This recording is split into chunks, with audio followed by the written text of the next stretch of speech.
Hey guys, welcome to the first video of my Web Development for Absolute Beginners series. This entire series is meant for anyone wanting to learn basic web design and web development, and there's absolutely no prerequisites. I'm teaching this course as if I'm talking to someone that's never written a line of HTML before, so don't worry about having any kind of prior web development knowledge. This will be an ongoing course or ongoing series, and each video will focus on a different topic. So in this particular video, we're going to be focusing on HTML only. Then we'll move on to CSS and possibly some JavaScript. I also want to show you how to upload a website to the internet. Alright, so just a couple things before we begin. So I want to stress that this course and this video, the series, is for beginners. Okay, if you've been a subscriber for a while, I can almost guarantee that you're going to know everything in this video and in this series. Well, maybe not in the series, but in this video at least. If you've been building websites, then you're going to know the basics. I'm doing a series like this because I don't really feel like I have a place to start on my channel for absolute beginners, people that really don't know anything about web development. So hopefully my advanced programmers that have subscribed to me can understand that, and just know that this isn't going to be an ongoing thing for the next 20 videos. It's just this series. All right. Also, there's going to be little to no CSS in this particular video. That's going to be covered most likely in the next video. And just to warn you, HTML without CSS is very, very ugly. We're not focusing on the style at all here. We're focusing on HTML syntax. All right, so we will be sticking to HTML5. I don't want to confuse anybody by throwing in standards from HTML4 or XHTML or any other derivative, anything like that. So we're going to stick to HTML5 only. So we will be working with examples. We'll be building a cheat sheet, but we're also going to take a look at some slides along the way. All right, now you're not going to learn HTML or anything for that matter in 5 or 10 minutes. I've actually seen videos called, learn HTML in 5 minutes, and that's just absolute bullshit. If you're going to be a web developer, you have to be patient, and you have to really enjoy learning, because you're going to be learning even when you land a good job. You're going to be learning every single day. So try and be patient. Try to follow along. I know people can get a little aggravated with videos that are over 25 minutes.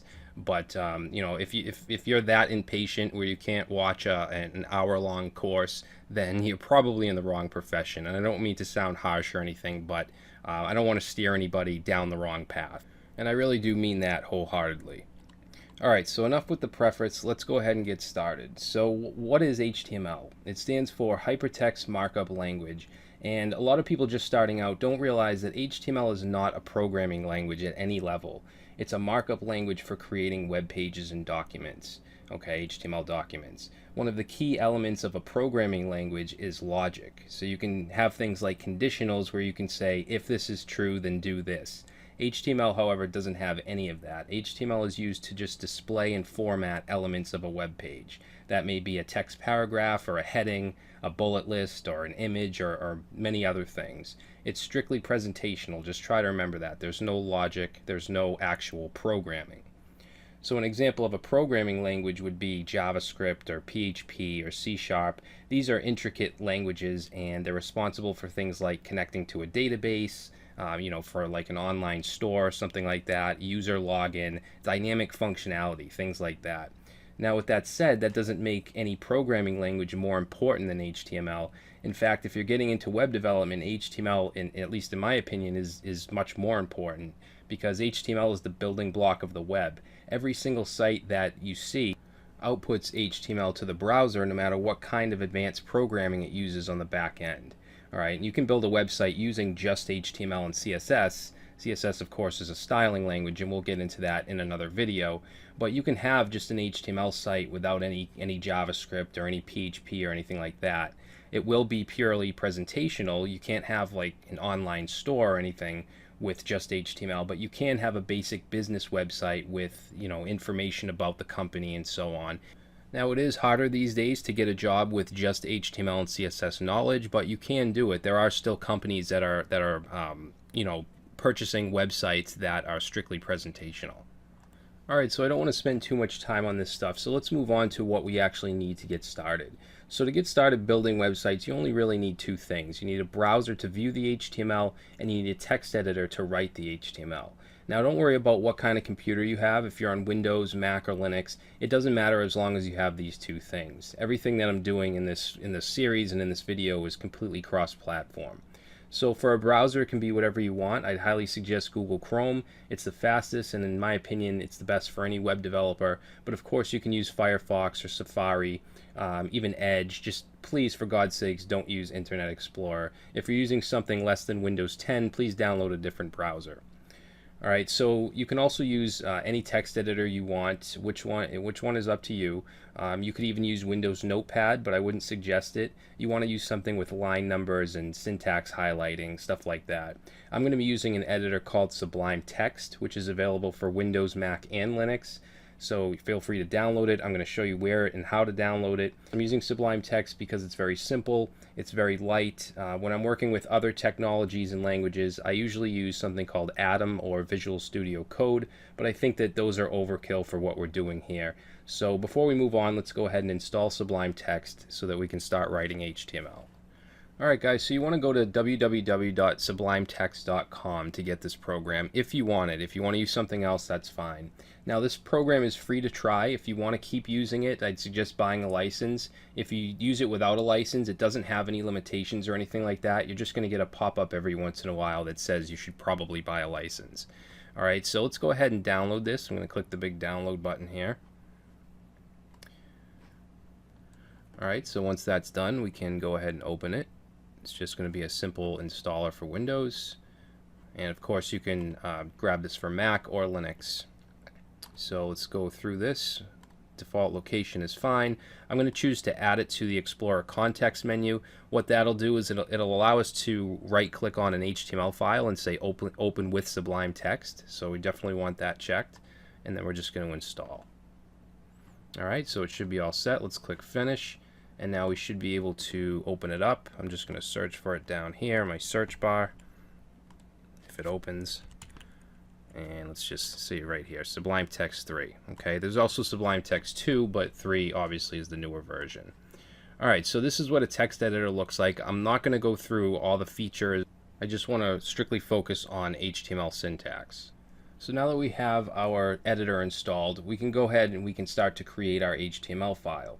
So one great thing about HTML is we don't need any kind of special server or hosting company to write and test HTML. You can simply create a file right on your computer, you can give it a .html extension, and you can open it up with your browser. Now, when your site is ready to deploy to the internet, you will need to buy a domain name, you'll need a hosting package, and then you'll need to upload everything to your web host, okay? And I'll get into that in a later video.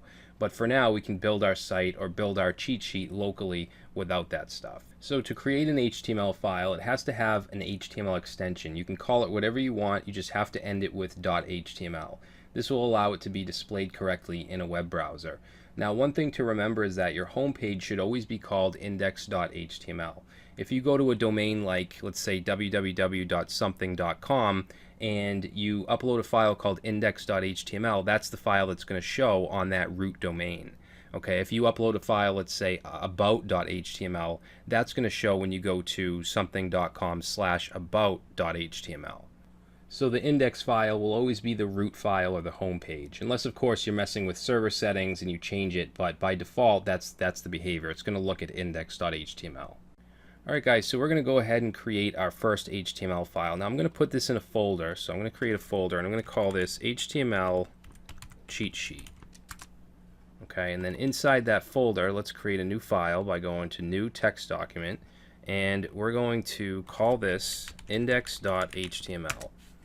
Okay, and we'll just say yes, we want to change the file extension.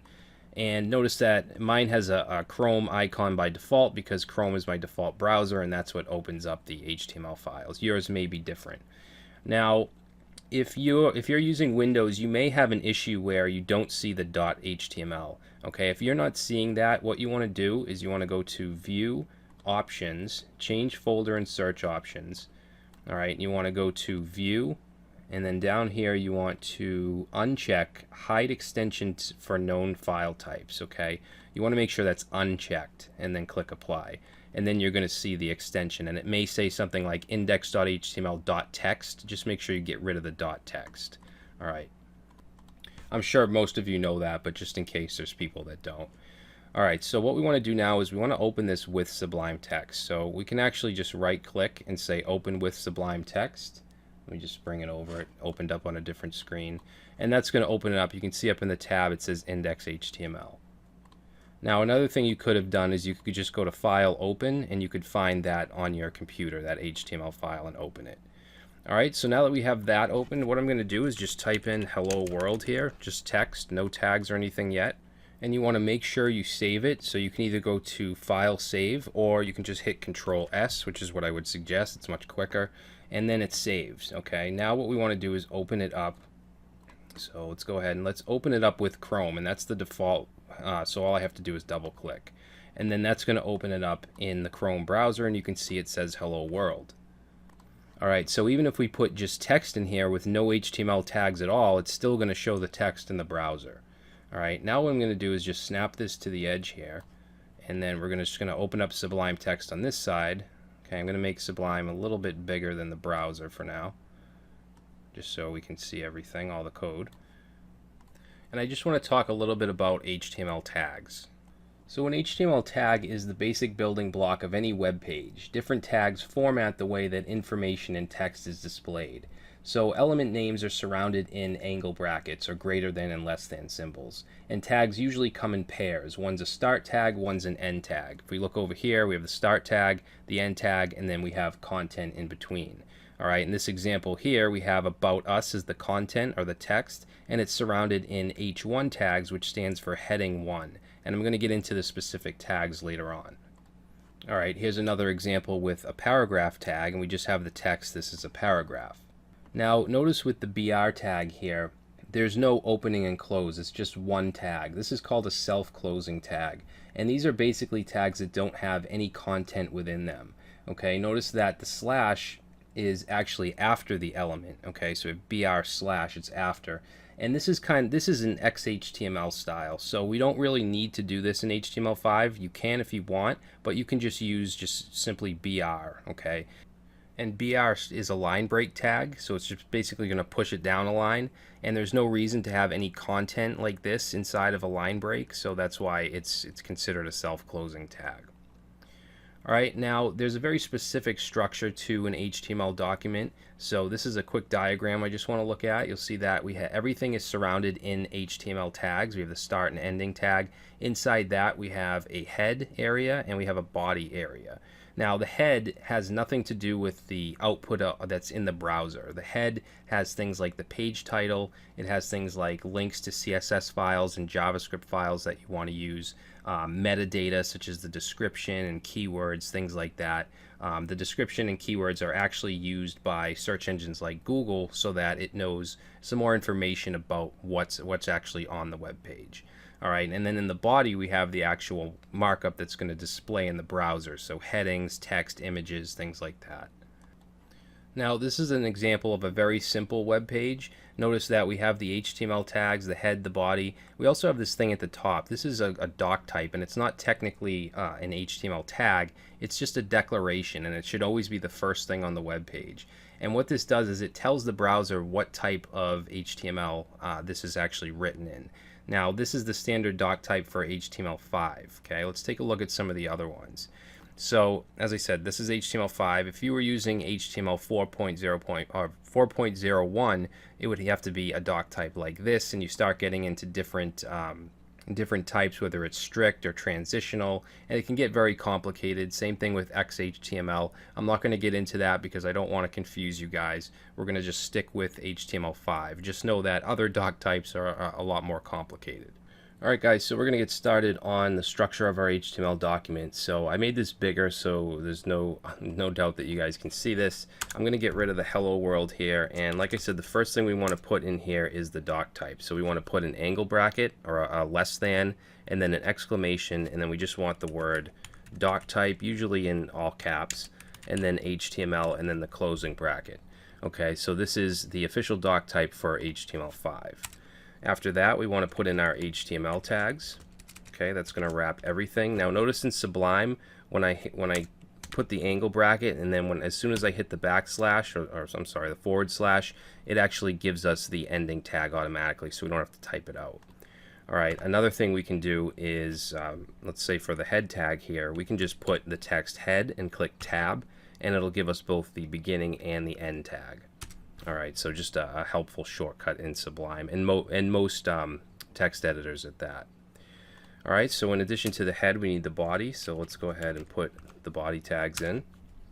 All right, now in the head, all I want is the title, so let's go ahead and do that, and we'll say HTML, can't spell, cheat sheet, save that.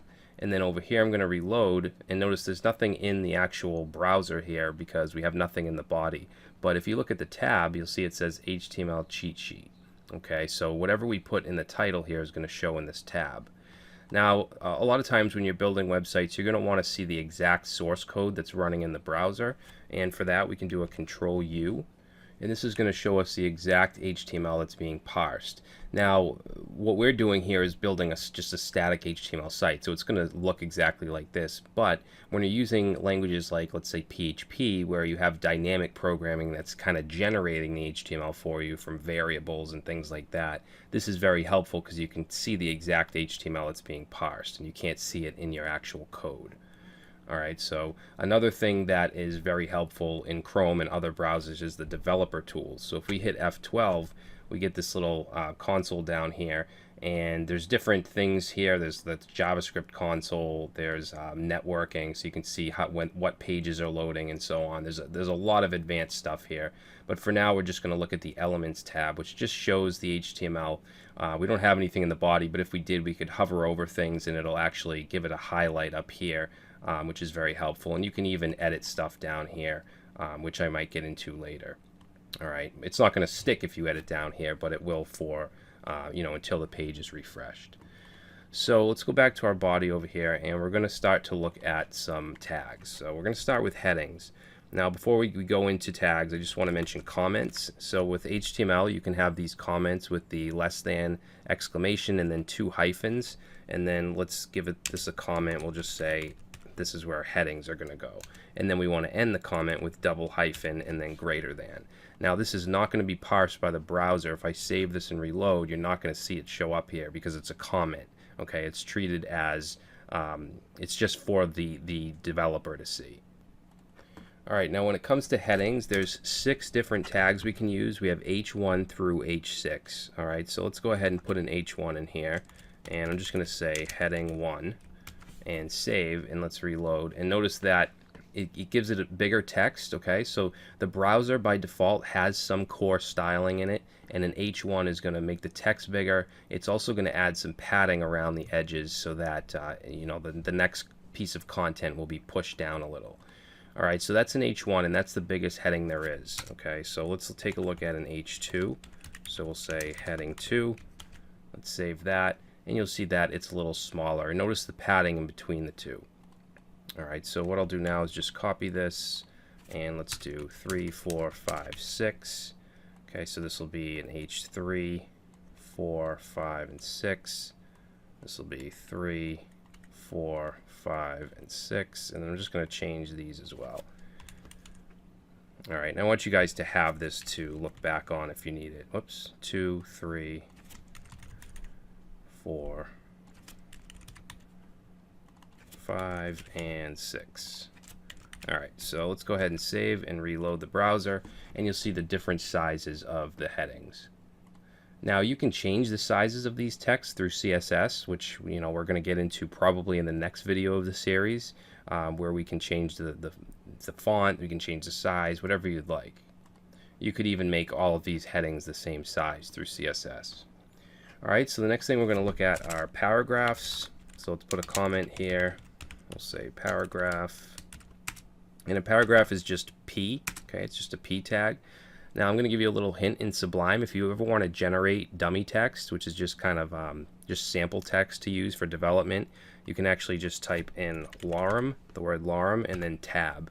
and that's going to give you some lorem ipsum. Now, if you wanted a certain amount of words, like let's say we wanted 10 words, you could say lorem 10 tab. Whoops. Well, I guess you can't do that in Sublime. I actually haven't used Sublime in a while. I usually use Atom or Visual Studio Code, and you can do that there. I'm not sure why it doesn't work here, but anyways, we'll just generate some text, and we'll save that.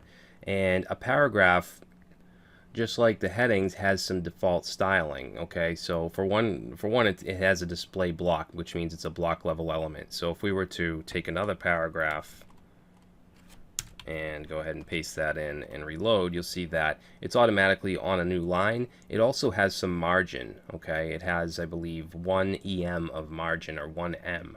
An M is a measurement in CSS, just like pixels, except it's used for more responsive stuff.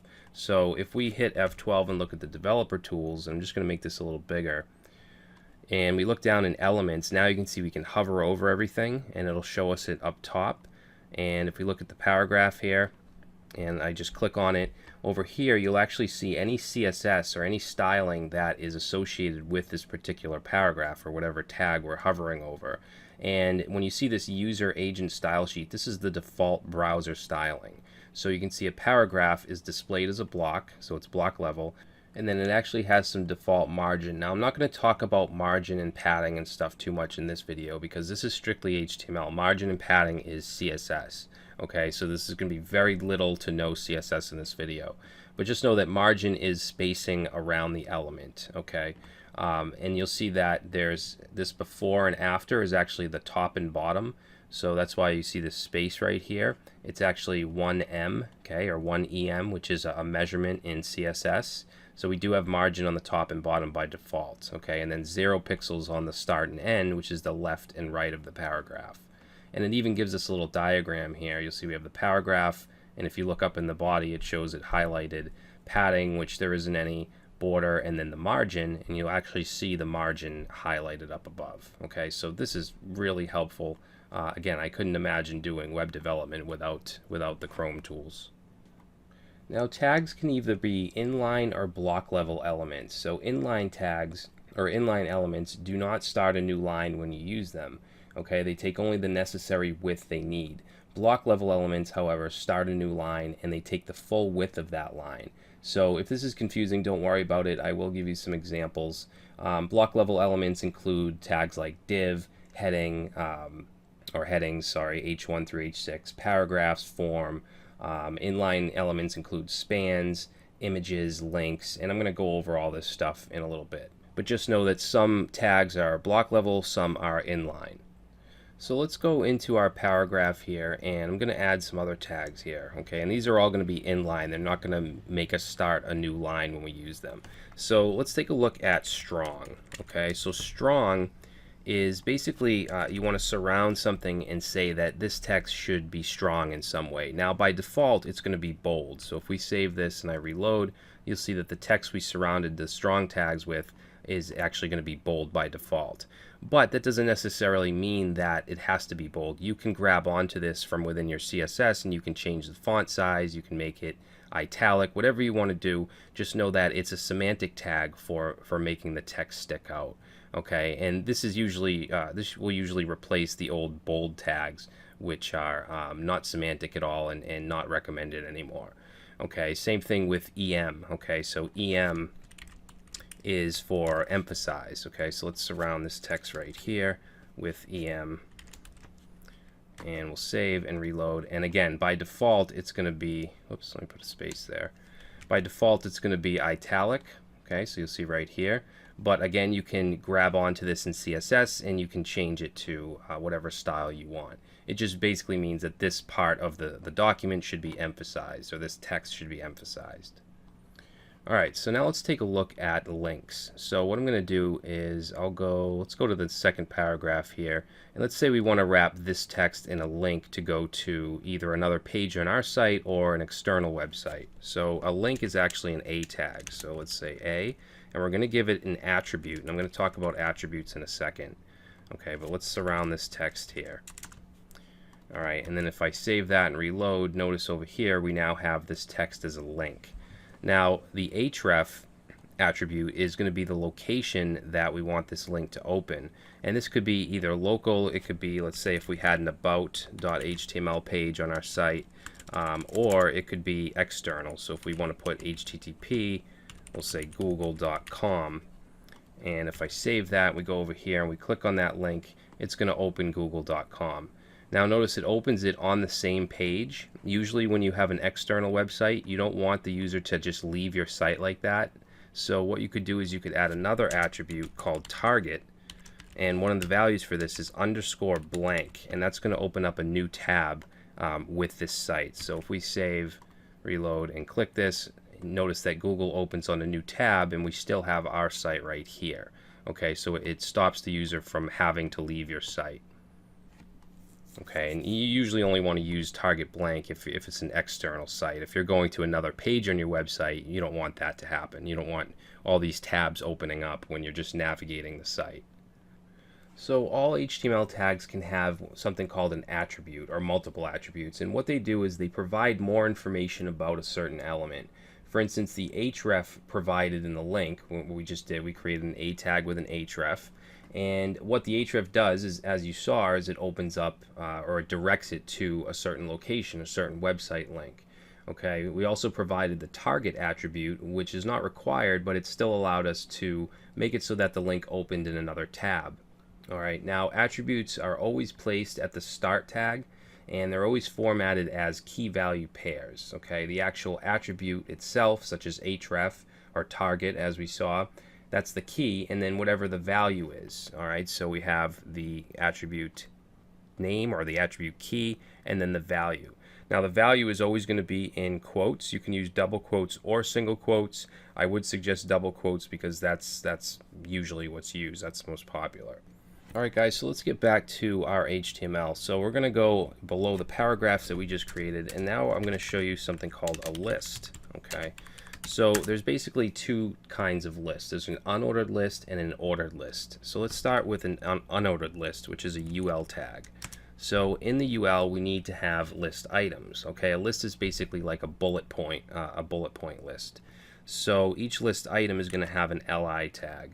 And then in here, we can put whatever we want. Let's just put the text list item 1. Okay, and then I'm just going to copy this, and we'll go ahead and we'll put 4 of them in. So we'll say list item 1, 2, 3, 4, and it doesn't matter what you put inside here. But let's go ahead and save that and reload. And notice that we have bullet points now for our list items. It also adds some default padding. Notice that this is pushed over by default. And if we go ahead and open up our Chrome tools, and actually let's make it a little bigger. There we go. So over here, let's hover over UL. And you'll see that there's actually some default styling from user agent style sheet, which is basically just the browser default.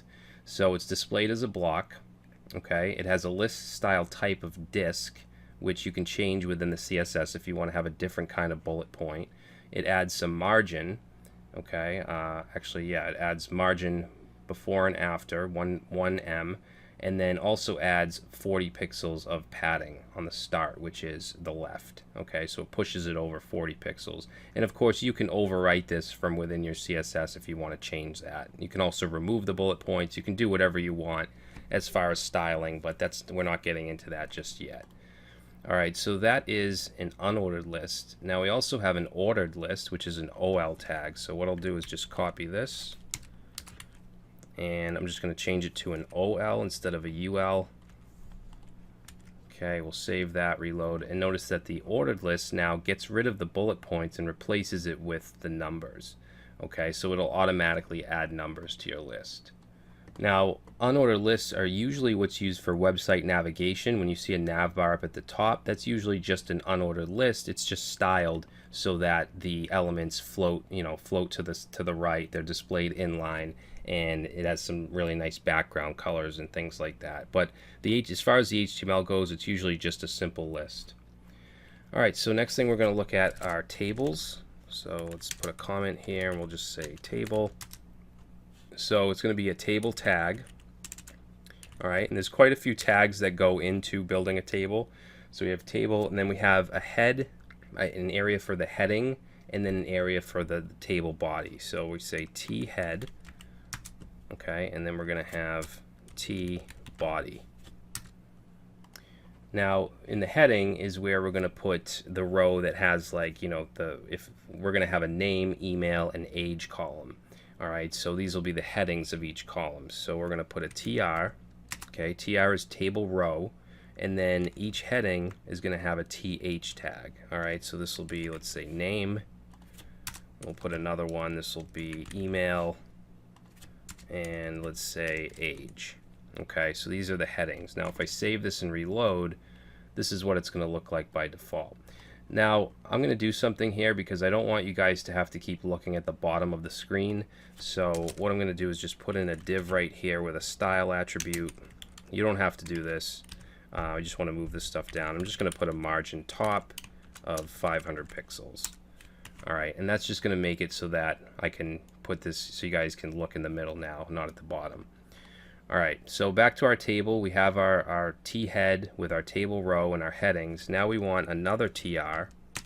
Okay, and this time we're not going to use TH because these aren't headings anymore. This is actual data. So we're going to use TD. Okay, so let's say we want a name. I'll just put my name. And then we'll put another TD with an email. We'll just say brad@something.com. And then we'll put age, put 35. Save that, reload, and now we have some data inside of our table. Okay, and you're most likely going to have more than one row. So what I'll do is copy that. Whoops. Paste it in 2 times. And let's just change the name up here. We'll say John Doe. And we'll say 45, and then let's change this. We'll say Sarah Williams. And whoops, we'll make her 25. All right, so we'll reload, and now we have a couple names. And again, this is going to look very ugly because we don't have any CSS whatsoever. It's just HTML markup. Okay, and this is what a default table looks like. Now, the way that we build HTML websites has changed along the past few years. Okay, we used to use tables to actually create website layouts. For instance, you'd have a sidebar and then a main area and then another sidebar, and that could actually be a table with a couple columns. That is not recommended anymore. You don't want to use tables for anything for your layout. You want to use tables for tabular data only. So if you have like a list of customers with their names and info like this, that's fine to use a table, but do not use it for your layout. You want to use CSS for your website layout. All right, that's very 1999-ish to use tables for layouts. Okay, and there's little rules like that they're not enforced by the browser per se or by the technology, but it's just there's a right and a wrong way to do things. And I'm a big advocate for, you know, doing things differently and not everyone not being the same, but just some things are just wrong, and using tables for a layout is wrong. All right, so now we're going to move on to forms, okay, which you see a lot of on the internet. Now, the important thing to know about forms is that with HTML, we can create the actual look of the form, but we can't add functionality to the form with HTML. For instance, a login form. You can build the actual look of the form with HTML, but to actually make it function, you need to have something like PHP or some other programming language with dynamic functionality. All right, so we're only covering the look of the form. So we're going to put in a form tag. All right, now usually with a form, you'll see an attribute called action, and that's going to basically submit the form to a certain page. For instance, a PHP page. So let's say it was going to go to a file called process.php on our server, and maybe that would be a newsletter form or a register form, something like that. You'll also see method. And method is usually going to be post for a form. This meaning that we're making a post request to the server, and posts are used to do things like add data to a database, stuff like that. It's pretty secure, as opposed to get, which is going to submit it, and with a GET request, you'll actually see the data filled in the URL, and it's not very safe. But it's fine for things like search, things where you're not actually adding data or something to a server. All right, but that's a lot more advanced. We're not going to get into that now. Okay, I will leave this here, but just know that this has to do with more advanced server-side programming. So in our form, let's go ahead and let's add a label. Okay, so we're going to have a couple inputs. We're going to put a label for, let's say, first name.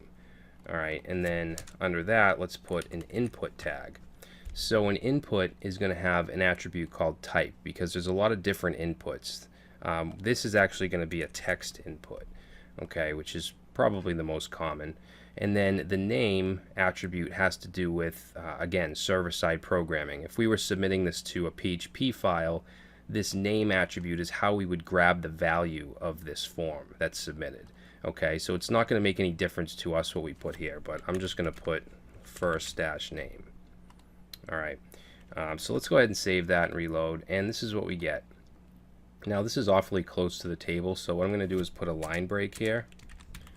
Usually to separate things like this we would use CSS, but I'm not getting into CSS yet, so let's just put a line break. That's going to push it down a little bit.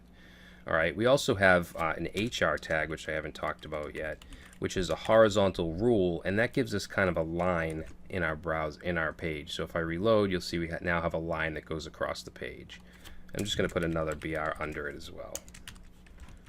All right, so it just allows us to separate things. So let's create another field here in our form. Let's do a last name. So what I'll do is copy this, and let's just change this to last name, last name. Actually, you know what? Usually what I do here is use camel case.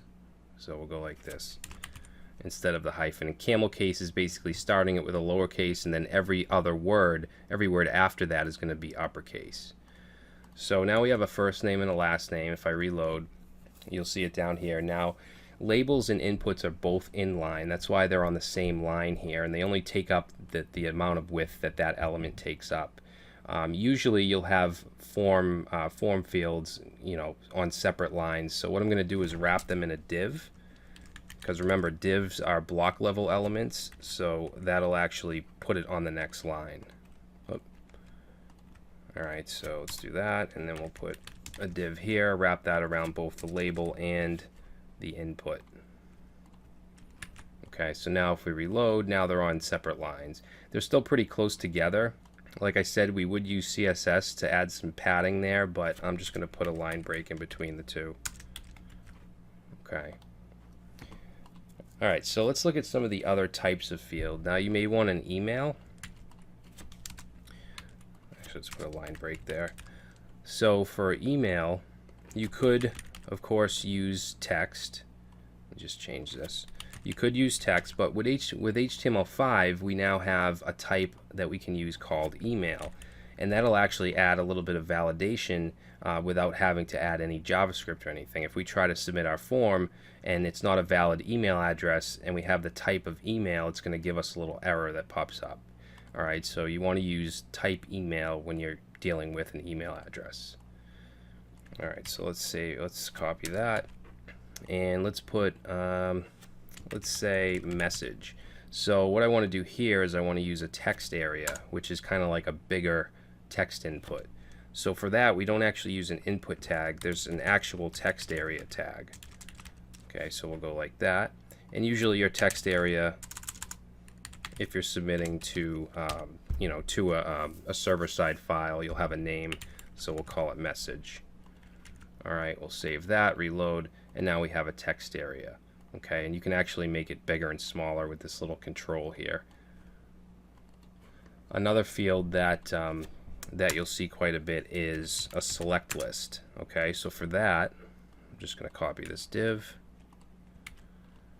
So let's say this is I don't know, we'll just say gender, I guess. So let's say we want a select list to choose either male or female. So we'll put a select. We'll give it a name of gender. Okay, now each select is going to have a couple options. So that'll be the option tag, and then usually you'll have a value associated with each option. So let's say male. Okay, and then the actual text to be displayed will go in here like that. All right, so let's save that. Copy that. And just to be politically correct, we'll go ahead and do an other. So this will be female, and this will be other. Alright, so if we save that and reload, now we have a little select list with male, female, other for gender. Alright, now we have a couple other field types that I want to show you, but I'm just going to paste these in because we're kind of running out of time here. So I'm going to go right under this div, and I'm going to paste in a couple more. So this is actually a number type, so we're putting an age here with the type of number, and it has a name. And then I also added a value here because we can also add a predefined value to our inputs. All right, and then we also have the type of date. Okay, so this is actually a date selector, and these are HTML5. Okay, so these are both HTML5 standards. So let's save that and reload, and now you'll see you have a number, and it actually has these arrows where we can switch. We can make the number go up and down, and then the date, you'll see we have this date selector. Okay. Now, like I said, we can have a value. We can put a value to anything we want here. Now, before HTML5, if you wanted to have, like, for instance, we'll put a value here, and we'll just say, let's say we wanted to say enter first name, okay, and reload. Usually, you know, before HTML5, we would have to do this, and we'd use JavaScript to make it so that when we clicked in here, this would go away. Okay, and that was a real pain in the ass. So with HTML5, they actually added a placeholder that we could use here. Okay, so we'll say placeholder equals enter first name, and now you'll see that it's grayed out, and if I click in here, we can actually replace it. Okay, so that made things a lot easier. So the last thing we would need for the form is an input button. So let's go down to the bottom here. And what I'm going to do is put in an input, and we're going to say type submit. Okay, and we'll give it a name of submit, and it's also going to need a value, which is going to be the actual text of the button, which will be submit. All right, so we'll reload, and now we have a submit button. Okay, it's going to actually get submitted to process.php because that's what we put in the action of the form, but that doesn't actually exist. Okay. Now we can also have buttons outside of forms, so let's go under the form. I'm just going to put a comment here, and there's a button tag. Okay, so we'll put a button tag here, and we'll just say click me. Now this isn't going to do anything. If we reload, it's going to show the button, but it's not going to do anything because in order to hook up a button to actually do something, you need to use JavaScript. Okay, so what you would do is you would add an event like click equals, and then you have some function, but we're not going to get into that. That's something for another video. Okay, we're just focusing on HTML here, and as you can see, HTML doesn't really do much as far as you know, functionality and dynamic. That's why it's not a programming language. It's a markup language. It's just used to display stuff on the screen, and then use other languages like JavaScript to make it dynamic. All right, so the next thing I want to look at are images, or the image tag. Okay, so for our images, we're going to use an img tag, and this is actually a self-closing tag. We don't need to do /image or anything like that. You can see it doesn't even, Sublime Text doesn't even do it for us automatically. All right, now an image tag by itself means nothing because it doesn't know what image to load. So let's go ahead and grab an image. I'm just going to search for sample image. We'll grab this bird here. Okay, whoops. Didn't mean to do that. We'll just save it. And I'm going to save it into, where is this? I think it's on my desktop. Yeah, HTML cheat sheet, and let's save it as just sample.jpg. All right, and then what we'll do is go to our image, and we'll say source. Okay, source attribute, and we're going to set this to the name of the image, which is sample.jpg. All right, and then we'll go back to our HTML, reload, and now we have the image.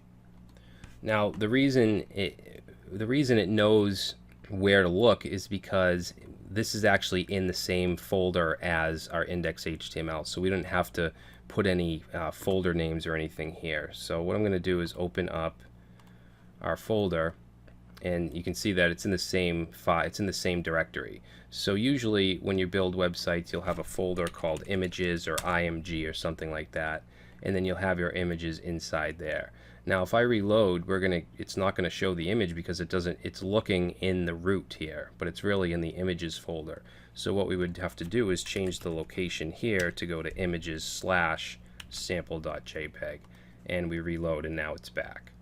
Alright, now with images you should also use an alt attribute, and basically what this does is if it can't find the image, it's going to display whatever text is here.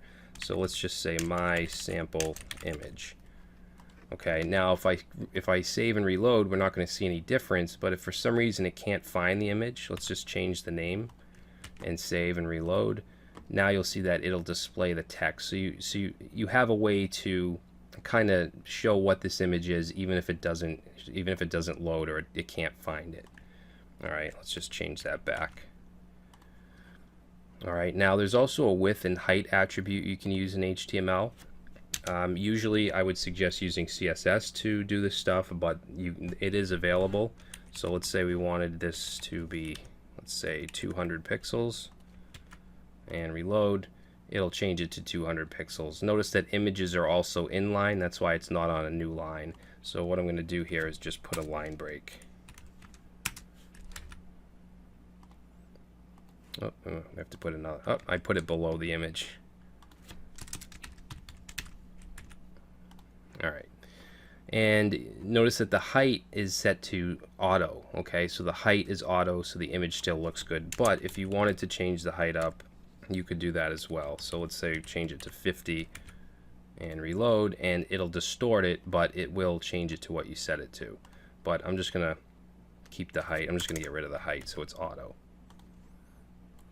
Now if you wanted to, you could wrap a link around the image. So let's put an A here.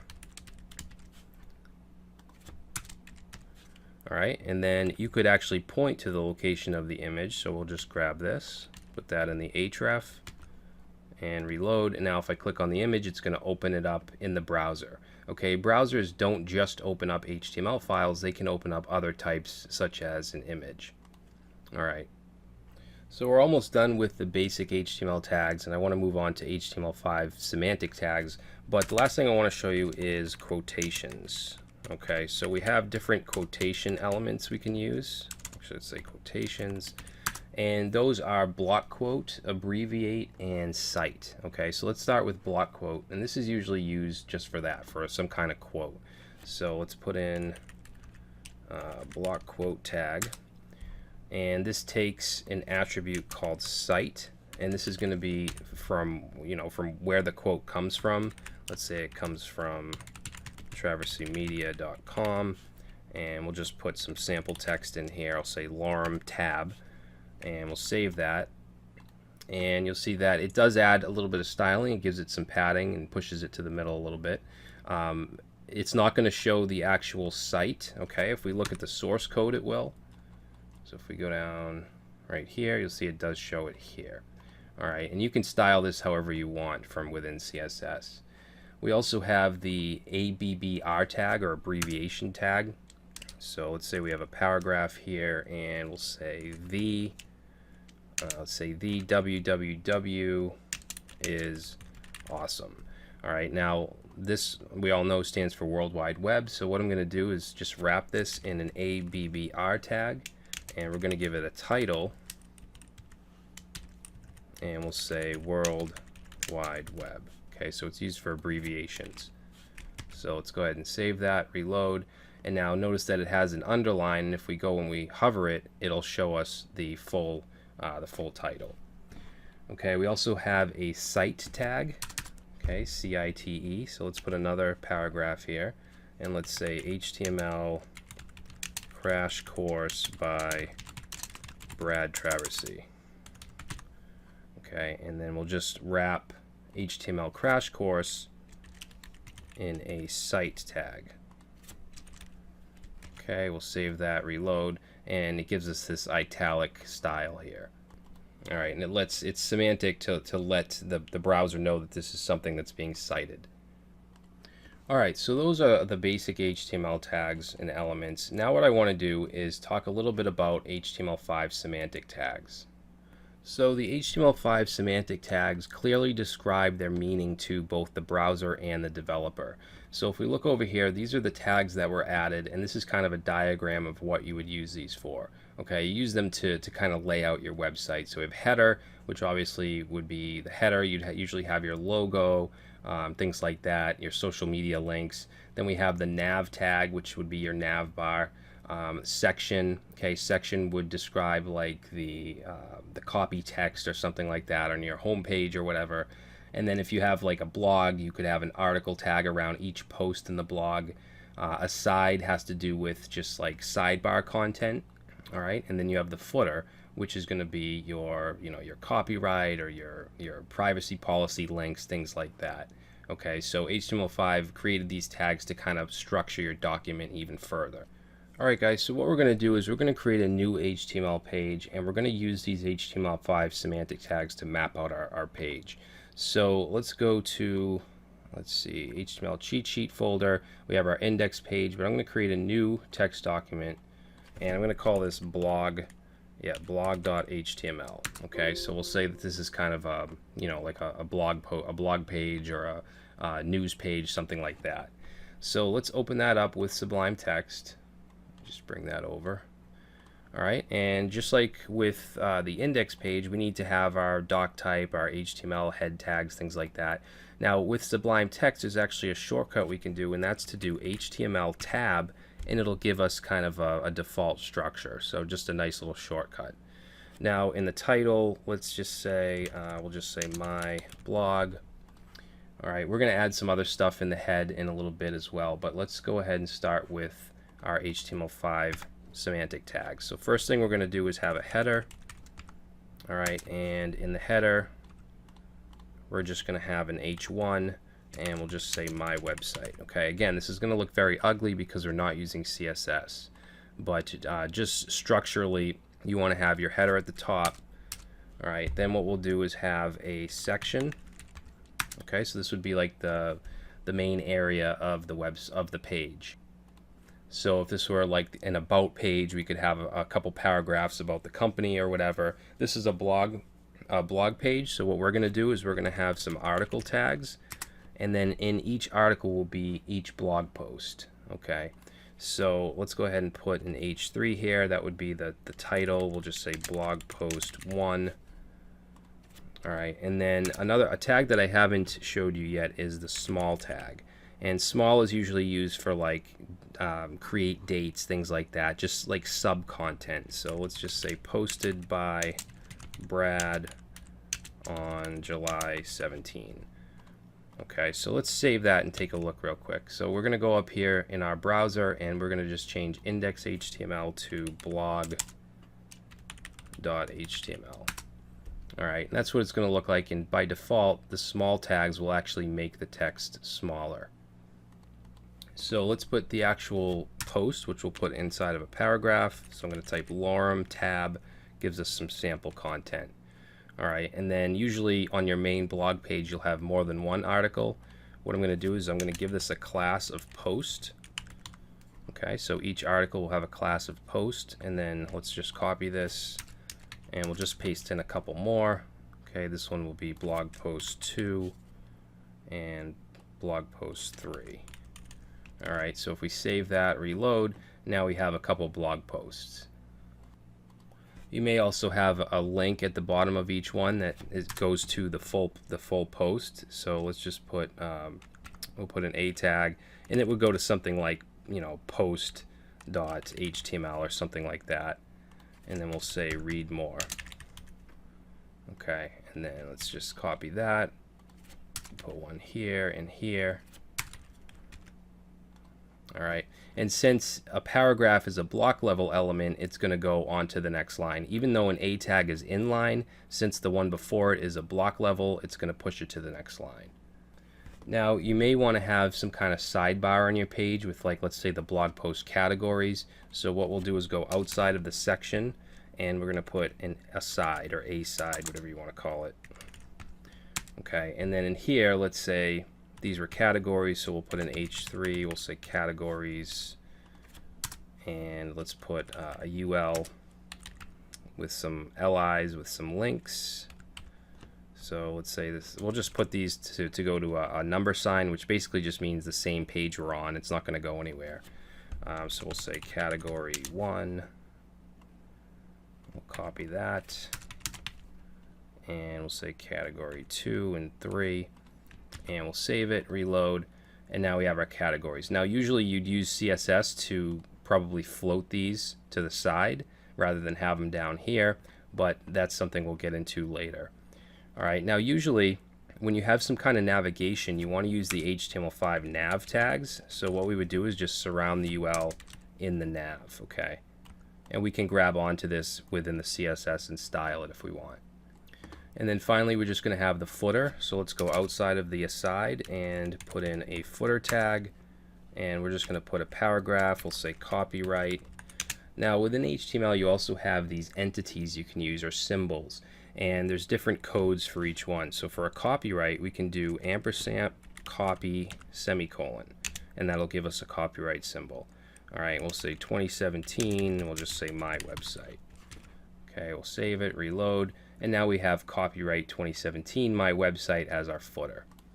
Alright, now sometimes you may have more than one header and footer, so it's a good idea to give these an ID or a class. So in this case I'm going to give it an ID of just main header.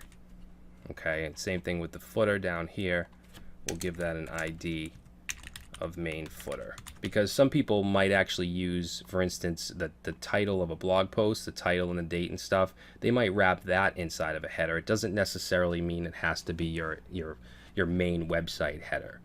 Okay, now I really don't want to get into CSS in this video, but I will add just a couple simple styles to the header. Alright, now when you're adding CSS, usually you want to put it in an external file, but you can put it up in the head area inside of a style tag, okay? And you can let it know that this is going to be CSS. This is not required, the type, you don't have to have this, but Sublime actually puts it by default. And then in here, let's say we want to grab onto the ID of main header. So an ID is represented with a number sign, okay? So we'll say ID main dash header. I'm not going over this thoroughly because we will do this in the next video. But for the main header, let's say we want to align the text to the center. Let's say we want to add a background color of black. Okay, since the background's black, let's change the text color, which is just going to be color, and we'll change that to white. And then I'm just going to add a little bit of padding around everything, so we'll say 10 pixels. So I'll save that, reload, and now we have a little website header. Alright, if we want to grab onto the footer, remember we gave it an ID of main footer. And all I'm going to do with that is just text align to the center, and we'll just make the font size a little bigger. Alright, and don't worry about learning these styles yet. We're going to go over all of this in the next video. So let's save it, reload, and now our footer is centered. Alright, and the last thing I'm going to go over is the meta tags that you can use in your head area. Okay, so when Google indexes your website or your web pages, it's going to look at the description, and it's going to look at your keywords, things like that. So let's go right under the title here, and let's put in a meta tag. Now, meta tags are going to have a name attribute, so we're going to say this is the description of our page. And then it's going to have a content attribute, which will be the actual content. So let's just say awesome blog by Traversy Media. Okay, so that's our description. And then we can also add keywords. So that'll be another meta tag with the name of keywords. Okay, it's going to have content. And the content is going to be a comma separated list. So we'll say web design. Web design blog, web dev blog. You might put your company name, stuff like that. Alright, And if we save that, there's not going to be any difference from here. If we look at the source code, Control U, you'll see that now that stuff is added here, and Google will actually look at that stuff when it scans your website. So the last thing I want to do is just link the two pages together, our cheat sheet and the blog area. So what I'll do is put a link in the blog page. Let's see, we'll go right under the header here, and we'll just put, let's put an A tag, oops, and that's going to go to index.html, and let's just say go to index. Alright, so if we reload, we have this go to index. If I click that, that'll bring us here. Now let's go to index.html, and we'll go to the very top, right under the body, and let's put an A tag, and we'll say go to blog.html, and the text will say go to blog. And then let's just put an HR underneath. Okay, reload, and now we can switch back and forth to our pages, and that's how navigation is put together. Alright guys, so I think we're going to stop here. All this markup will be in the description. I'll have a link to download the zip file. Hopefully you learned something from this and you enjoyed it. Like I said at the beginning of the video, if you're a subscriber of mine, you probably already know all this stuff. If you watch the whole thing, that's awesome. Thanks for that. And that's it. Please subscribe if you like this. I do, much more advanced stuff, so you'll learn much more. And leave it a like if you liked it. If you didn't like it, go ahead and leave it a dislike, and I will see you in the next video.